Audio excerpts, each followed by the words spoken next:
سلام. احتمال مرگ در سر این ویدیو زیاده، خود دانید. سلام و خیلی خوش اومدین. من ایمان هستم، مدیر یوتیوب میشه گفت. ما استودیو GTC 6 نفریم و میخوایم تو این چنل انواع تئوری ها، اطلاعات گیم، معرفی بازی ها و کتاب ها و حتی گیم پلی رو برای شما به نمایش بذاریم. امیدوارم از چنل ما لذت ببرید.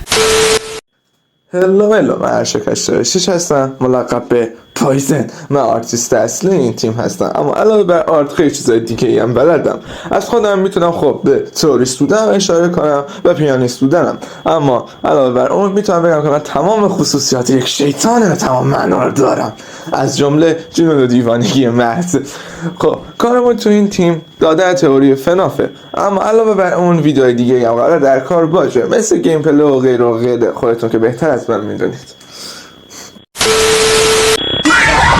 سلام، چارلوت هستم، رهبر تیم تئوری و خبرنگار سرور دیسکورد. به چنل ما خوش اومدید.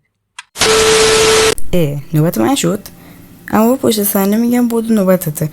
سلام بچه‌ها، من یوتی ام، ادیتور و تئوریسین.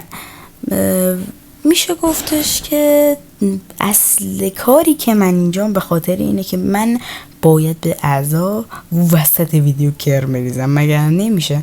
مگر من اصلا نمیشه، وجود خارجی ندارم اونجوری. من یه روند چنل رو توضیح میدم. روند از این قراره که ما روی تئوری، مخصوصا تئوری فنف، بیشتر مانا افتادیم، ولی گیم هم همراهش هست، اما میشه گفتش هممون تخصصی روی تئوری هستیم و هر تئوری که بخواین رو میذاریم. و من دیگه میرم، خداحافظ. سلام، من آلرت ریتینگ هستم. شما میتونید منو ایار صدا کنین. تئوریست و میمر و نمکتون گروه هم هستم.